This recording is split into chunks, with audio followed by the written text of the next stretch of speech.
Di sini, di Sulawesi Utara, banyak pemuda yang lebih maunya itu ke arah yang lebih simpel, lebih singkat, dan lebih cepat gitu hasilnya. Lebih banyak berpikir muda, yang ayah saya berdarah timur. Saya sangat peduli, untuk itu saya kembali lagi ke sini. Oke.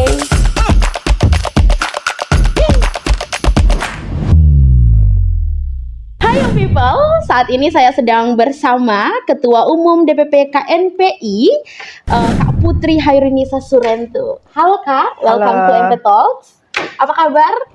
Alhamdulillah baik. Oke, terima kasih sudah datang di acara kami ini. Kalau kami sebutnya MP Talks. Jadi kita ngobrol-ngobrol santai.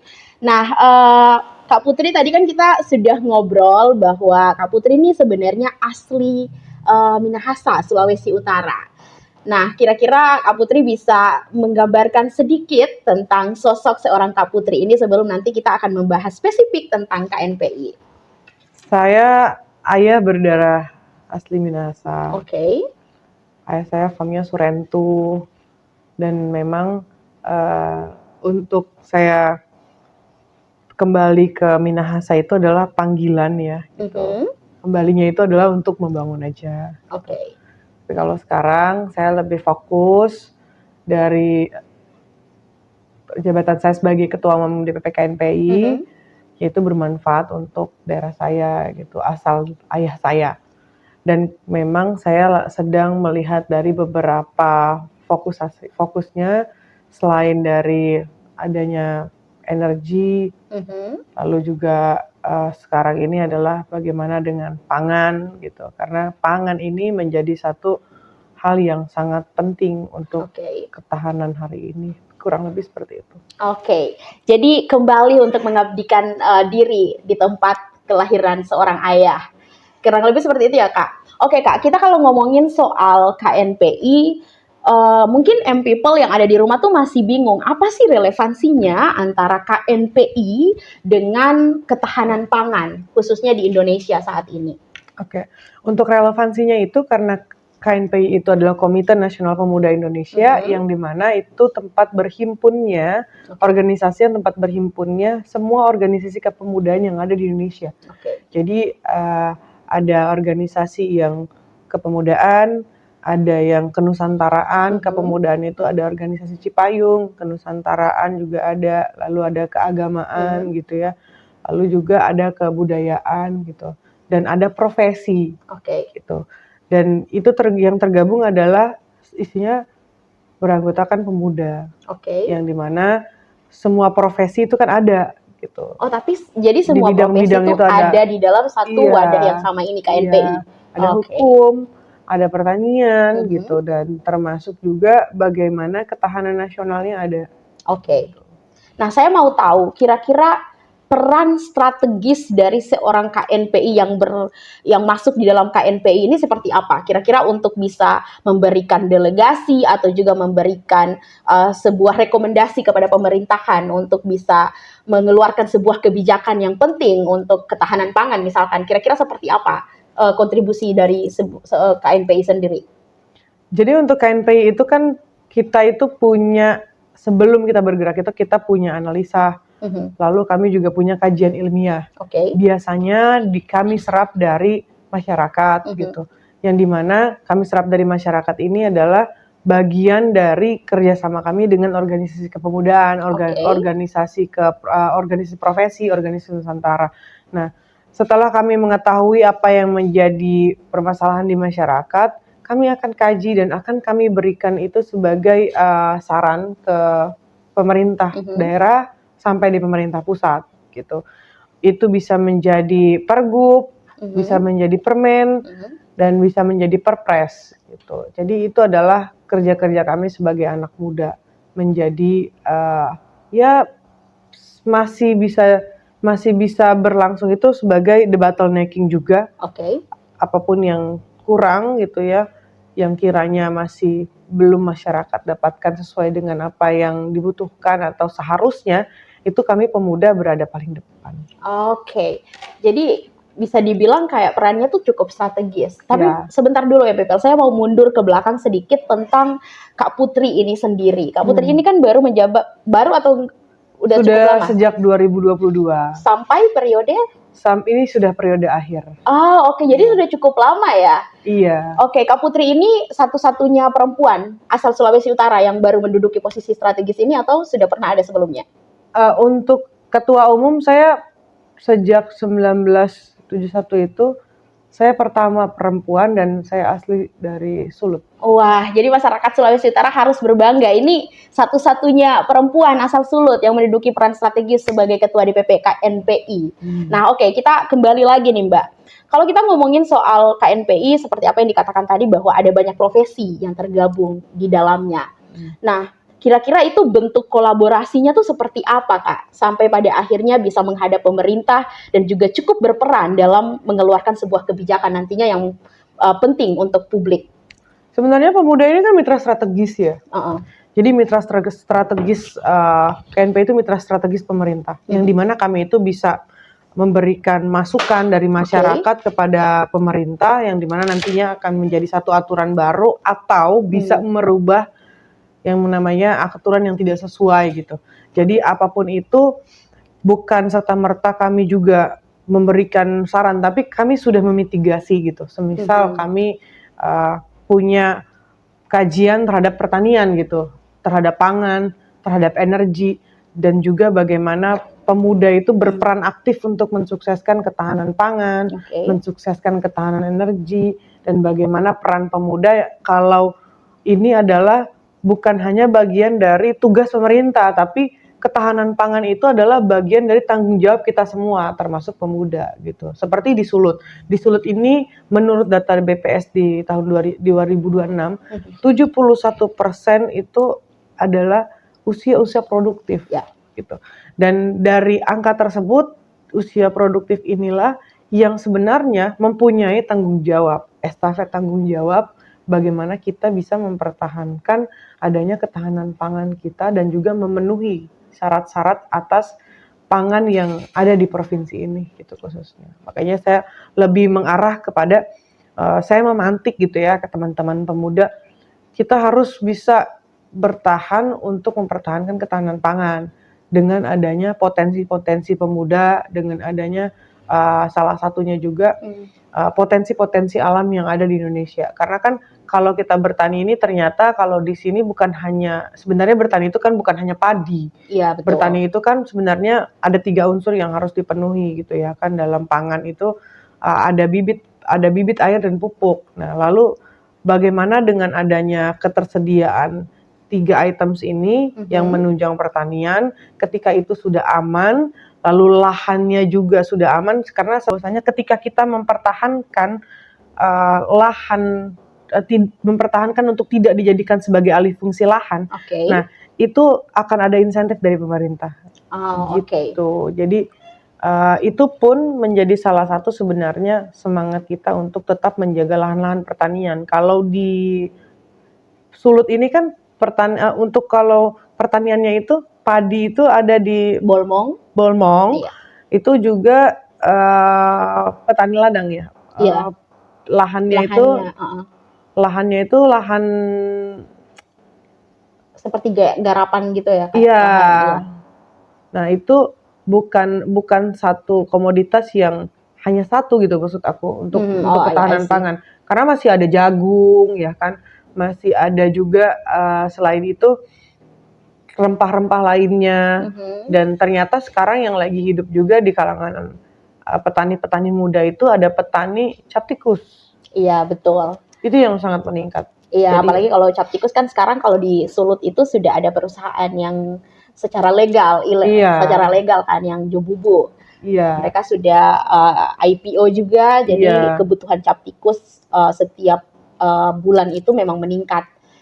Jadi Kak, kalau bicara dari tahun 2022 pada saat menjabat pertama kali sampai di tahun ini, kira-kira sudah ada berapa yang rekomendasi ataupun hal-hal yang dilakukan oleh KNPI ini sendiri dan memberikan kontribusi yang nyata bagi masyarakat di Indonesia saat ini? Kalau untuk dari tahun 2022 itu saya mendorong saat itu ya, mendorong bagaimana untuk EBT.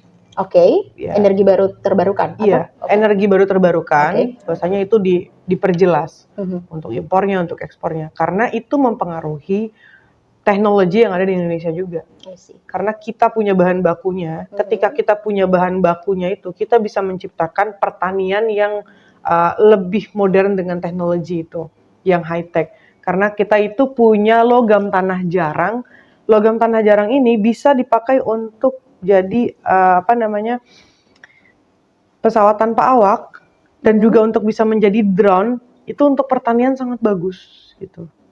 Terus kira-kira sejauh mana pemerintah EBT saya sudah sangat mendorong sejak 2022.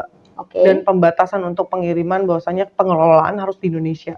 Kita nggak boleh kirim mentah. Nah itu saya banyak dorong itu dan peduli untuk bahwasanya anak muda tuh melek terhadap kekayaan hasil alam. Nah untuk pertanian sendiri, saya sudah pernah memberikan usulan saat itu membuat salah satu tulisan. Jadi karya ilmiahnya ini dibuat dan digunakan sebagai program saat itu oleh Sekjen Kementan tahun 2023. Terus? Lalu saya mengajak pemuda di Sulsel saat itu dengan mendistribusikan pupuk, serta saya juga menanam pohon saat itu. Di area Jeneponto. Jeneponto itu Sulawesi Selatan? Sulawesi Selatan. Nah Kak, kita ngobrolin soal ketahanan pangan. Ketahanan pangan ini menurut saya adalah sebuah isu yang sangat most important kalau untuk kita bahas sekarang, karena pemerintah sudah menggaungkan bahwa kita nih pangan kita sangat kuat, kita berhasil mencapai ketahanan pangan. Kira-kira KNPI sendiri menilai seperti apa? Apakah kita ini memang sudah benar-benar kuat dalam sisi pangan kita dari segala segmennya, atau apakah ini hanya sekedar formalitas yang digaungkan pemerintah? Seperti apa KNPI menilai ini? Sejauh ini sih menurut saya, kalau untuk anak mudanya, untuk tanggung jawab punya keinginan untuk mensukseskan pangan itu sudah sukses. Kenapa saya sampaikan itu? Sekarang banyak sekali ya petani-petani muda yang sudah mulai berinovasi. Ya, berinovasinya mereka bukan hanya menanam padi gitu. Sekarang ini sudah banyak juga ya yang kalau di Manado ini kan ternyata petani-petani cap tikusnya itu anak-anak muda. Terus petani-petani jagungnya itu anak-anak muda. Ketahanan pangan bukan hanya soal melulu tentang padi dan juga tumbuh-tumbuhan, tapi untuk ternak kambing, terus peternak ayam, peternak telur, itu sudah banyak anak muda. Nah, itu sudah seperti gaya hidup untuk menanam pohon di rumah-rumah anak muda ini untuk bagaimana mempersiapkan ketahanan pangan gitu. Nah, tapi pertanyaannya yang tadi Mbak sampaikan ke saya adalah apakah sudah sukses? Nah, ukuran suksesnya itu kita kalau udah nggak impor. Iya, betul. Kalau sekarang masih ya Mbak? Iya, ukuran suksesnya itu kalau kita sudah tidak impor. Karena sebenarnya kalau teknologi yang hari ini kita sudah ada, itu harus ada keterlibatan anak muda, makanya dari awal itu kita mencoba untuk menjadikan tanggung jawab pangan ini tanggung jawab bersama, bukan hanya tanggung jawab pemerintah gitu. Sebab ketika itu hanya menjadi tanggung jawab pemerintah, implementasinya juga kan nol gitu. Tidak akan terjalankan dengan baik gitu. Dan di sini di Sulawesi Utara banyak pemuda yang lebih maunya itu ke arah yang lebih simpel, lebih singkat dan lebih cepat gitu hasilnya. Lebih banyak berpikir tentang tambang. Tapi kalau di sini berpikir tentang pertanian, yang dimana pertanian juga bukan hanya padi saja, sebenarnya masih banyak bisa ditanam di sini. Saya kemarin tuh baru ngobrol juga sama Pupuk Indonesia, kebetulan Mbak, ini karena kita ngobrol ya.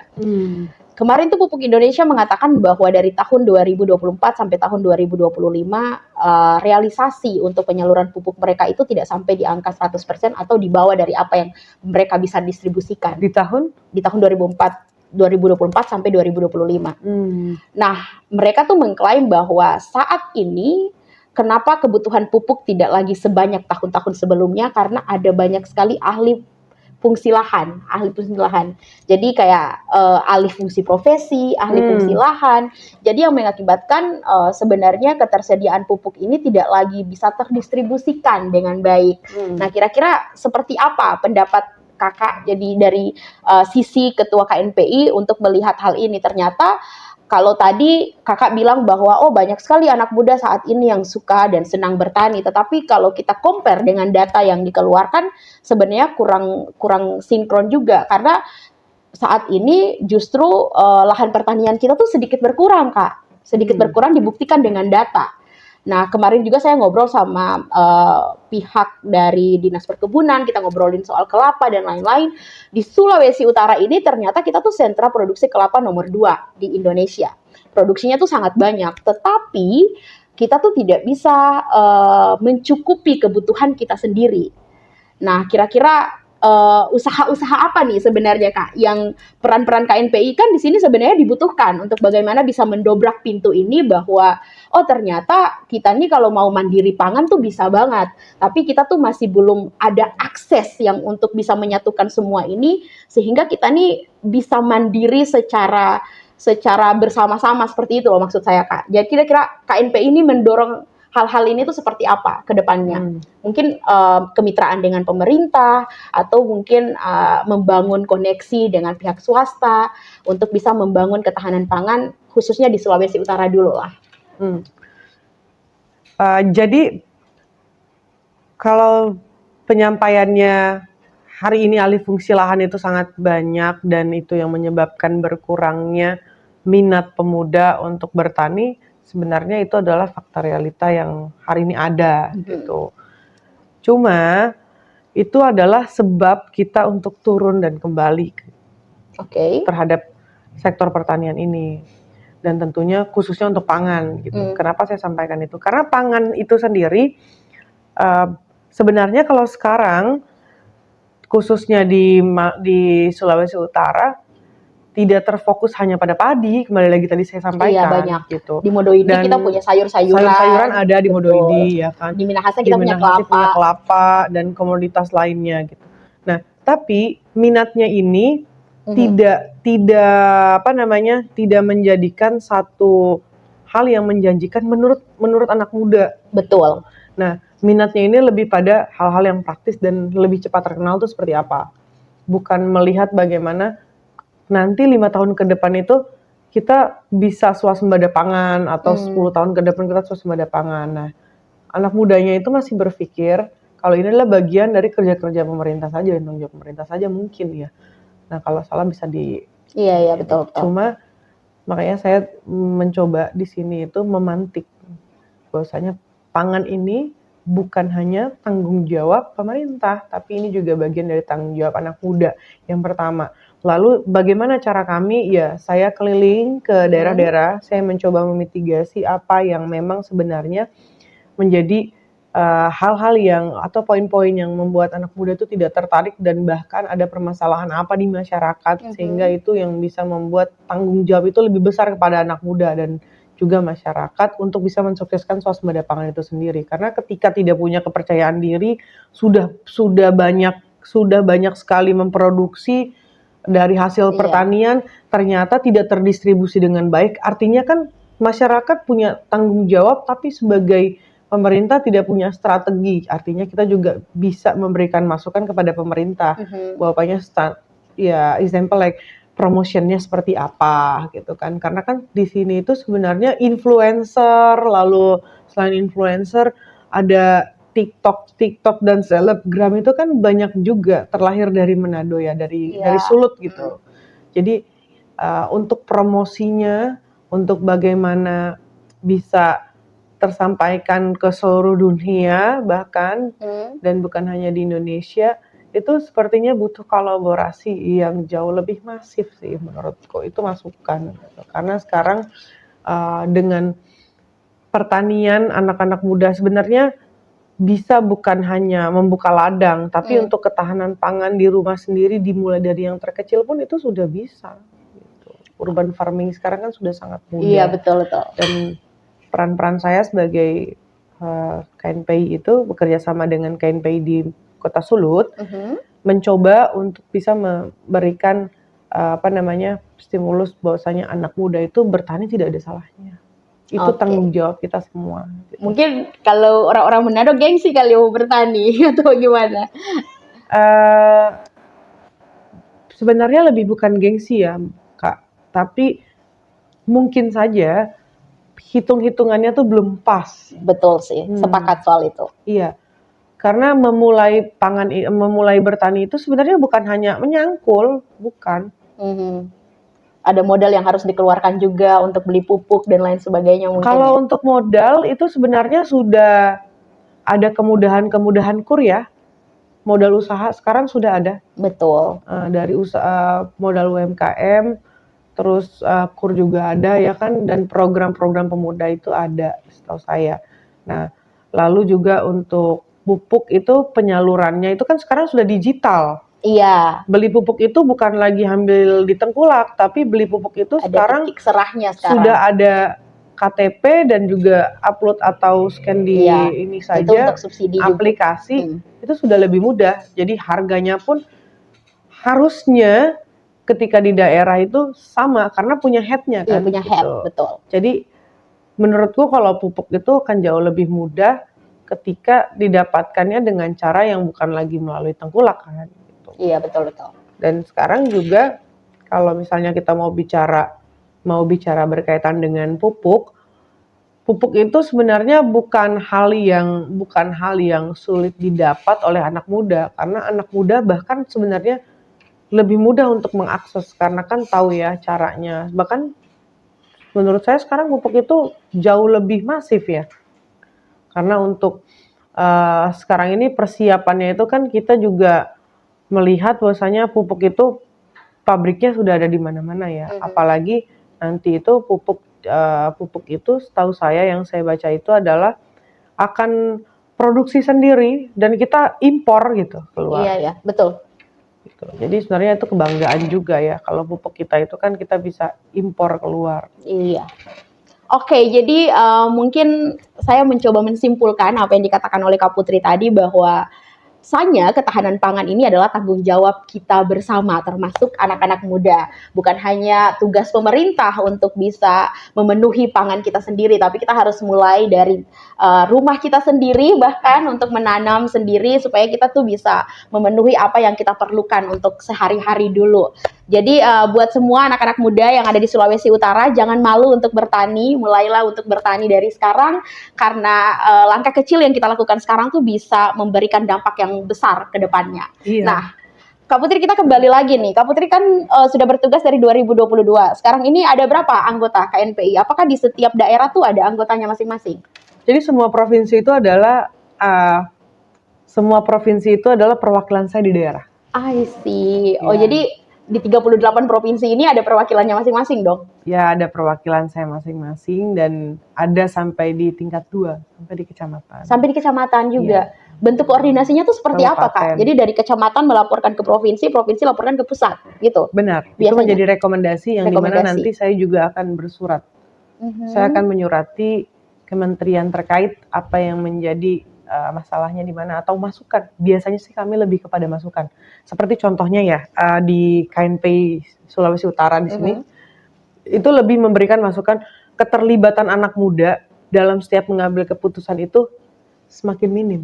Iya. Dilibatkannya, bukan keterlibatan, tapi dilibatkannya. Tahu-tahu nanti sudah adanya aturan baru yang dimana ternyata aturan tersebut tidak disosialisasikan.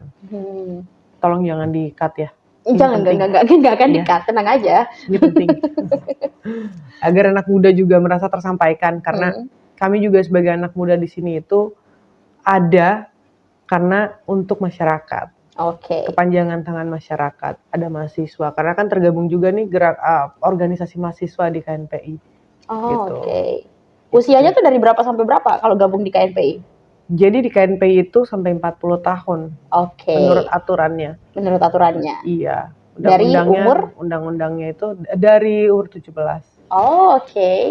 Jadi di Sulut ini banyak anak-anak muda yang gabung di KNPI. Kira-kira per satu daerah anggotanya berapa orang maksimalnya?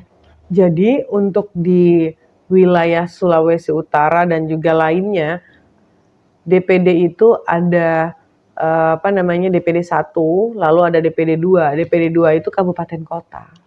Lalu nanti ada kecamatan. Tapi lebih banyak kabupaten kota. Oke. Oh, menarik. Saya lumayan baru mendengar. Biasanya saya kalau ngobrol tuh sama Kadin, sama ini, tapi beda ya berarti ternyata ya. Iya. Oke, Kak tadi bilang menyinggung bahwa anak-anak muda nih sebenarnya mau terlibat dalam urusan pemerintahan tuh ada banget usahanya, tetapi dilibatkannya tuh sedikit. Nah, kira-kira nih seperti apa KNPI mendorong pemerintah agar mau nih mendengarkan suara-suara anak muda? Karena suara anak muda nih penting ternyata. Yang terakhir turun ke jalan, Mbak. Demo? Unjuk rasa. Tetap aja ya, ujung-ujungnya harus demo dulu ya, Mbak? Yang terakhir, itu adalah pilihan terakhir. Yang pertama adalah memberikan literasi hasil diskusi. Kajian ilmiah. Itu yang pertama. Dan biasanya didapat dari hasil diskusi-diskusi forum. Makanya seperti hasil dari diskusi-diskusi forum ini biasanya nanti dijadikan satu aturan gitu, Mbak. Nah, kalau sekarang ini kan saya sedang keliling nih, Mbak, untuk mencoba membangkitkan teman-teman pemuda itu berani untuk menjadi beda, berani untuk menjadi pelopor ketahanan pangan gitu, Mbak. Karena kalau hanya omon-omon saja tidak turun gitu, itu juga nggak ada hasilnya. Jadi makanya saya coba turun untuk memberikan ayo semangat yang lebih gitu, Mbak. Ayo, pangan tuh milik kita semua, tanggung jawab kita. Karena pusing juga, Mbak, nanti kalau kita semuanya serba impor, yang dimana kita pernah swasembada pangan, dengan adanya teknologi, masa kita nggak bisa gitu. Dan semua bahan baku teknologi ada di Indonesia. Dan ini kedepannya akan menjadi fokus KNPI untuk bagaimana mendorong anak muda untuk bisa mau berkontribusi dalam ketahanan pangan Indonesia. Salah satunya. Iya. Oke, berarti ada salah lainnya. Apa misi selain ketahanan pangan dari KNPI itu sendiri? Sebenarnya, Mbak, kalau salah lainnya itu adalah, kan tidak ada kesalahan ya. Cuma misi lainnya adalah pemuda itu jauh lebih solid. I see. Jadi kalau solid, melakukan apapun pasti sukses. Apapun kendalanya pasti sukses. Oke. Saya mau tahu, ini sebelum kita akan menutup perbincangan kita. Misalkan nih anak-anak muda Sulut mau menyuarakan aspirasinya, apakah bisa disampaikan ke KNPI dan KNPI akan menjadi perpanjangan mulut dari para pemuda ini untuk ke pemerintah pusat? Sangat bisa. Iya. Salah satu contohnya adalah saat kemarin sedang ada UNRAS yang di bulan Agustus, mungkin ingat. Ada beberapa pointers yang disampaikan dari daerah, dari wilayah, disampaikan kepada DPP KNPI dari DPD, dan itu saya menyurati Presiden. Terus saya menyurati kementerian. Hasilnya? Kalau untuk direspon itu kan menjadi peraturan ya. Ya. Dan merubah sikap ya. Akhirnya kan lebih redam ya, Mbak. Kemarin. Kami menyampaikan untuk seluruh anggota dewan dan aparatur negara dan lainnya tidak boleh flexing di saat kesulitan yang dirasakan di tengah masyarakat. Benar. Yang dimana akhirnya kan dewan juga minta maaf ya di media, Mbak, kalau beritanya direspon atau tidak. Nah, Kak Putri ini kan sebagai seorang perempuan cantik, terus menduduki posisi strategis yang mungkin di mana banyak sekali anggota-anggotanya tuh laki-laki kan, kebanyakan, atau mungkin ada juga perempuan. Almost laki-laki kan? Iya, makanya saya agak kekar gitu. Jadi mungkin ada struggle, ada adjust yang harus disesuaikan. Kira-kira seperti apa Kak Putri memimpin para anggota-anggotanya ini? Karena saya agak tomboy ya, jadi nggak terlalu kesulitan. Agak lebih muda ya? Iya, karena saya tidak terlalu feminim, jadi bisa menyesuaikan emosionalnya. Sulit nggak, Mbak? Hidup saya udah struggle sih, Mbak, sejak kecil. Dipaksa mandiri sejak dini. Jadi cobaan memimpin itu bagaikan gerimis bukan badai. Walah, luar biasa. Kak Putri, mungkin ini akan di penghujung obrolan kita, Kak Putri mau ada pesan-pesan untuk anak muda yang ada di Sulawesi Utara. Kira-kira mau seperti apa nih kalau mau jadi anak muda yang hebat dan juga memberikan kontribusi yang baik untuk bangsa kita, atau spesifik di Sulawesi Utara lah? Iya. Spesifik untuk anak muda, konsistensi dari sesuatu yang kecil itu bisa ketika itu konsisten dijalankan itu akan menghasilkan sesuatu yang besar. Tidak ada sesuatu yang instan dan tidak ada yang tidak mungkin kecuali kita gigit telinga kita sendiri. Aku itu mencoba untuk membangkitkan dan juga menstimulus teman-teman mengencourage bahwasanya pembangunan di Indonesia Timur itu harus difokuskan. Jadi semangat pemuda-pemuda di Indonesia Timur itu harus bisa lebih lagi. Karena pemerataan ekonomi di Indonesia Timur itu ujung tombaknya adalah anak muda. Ya. Saya sebagai anak muda yang ayah saya berdarah Timur, saya sangat peduli untuk itu saya kembali lagi ke Solo. Untuk membangun Indonesia Timur. Konsistensi, karena sebuah konsistensi itu kalau dijalankan terus-menerus akan menghasilkan sebuah hal yang besar. Jadi tidak ada yang instan di atas dunia ini, semua butuh perjuangan, semua ada struggle-nya, hanya terus dihadapi saja. Karena hidup itu memang harus berjuang ya Kak Putri. Iya. So thank you so much Kak Putri sudah hadir di MP Talks pada hari ini dan sudah berbagi banyak hal tentang bagaimana mengupayakan ketahanan pangan yang ada di Indonesia dan juga mengencourage anak muda agar mau mengusahakan dan memberikan kontribusi nyata bagi daerah dan juga Indonesia untuk bagaimana menjaga ketahanan pangan dan juga memulai bertani dan juga memberikan hal-hal yang baik dan positif, melakukan hal-hal yang baik untuk kepentingan bangsa dan juga negara. Terima kasih banyak Kak Putri sudah hadir. Sampai bertemu lagi di cerita-cerita sukses selanjutnya. Amin. Dan Kak Putri ini adalah Putri Minahasa, satu-satunya perempuan yang menduduki posisi strategis sebagai Ketua DPP KNPI. Semoga apa yang dikatakan Kak Putri tadi bisa menginspirasi kita semua. Sampai jumpa di episode selanjutnya. Thank you.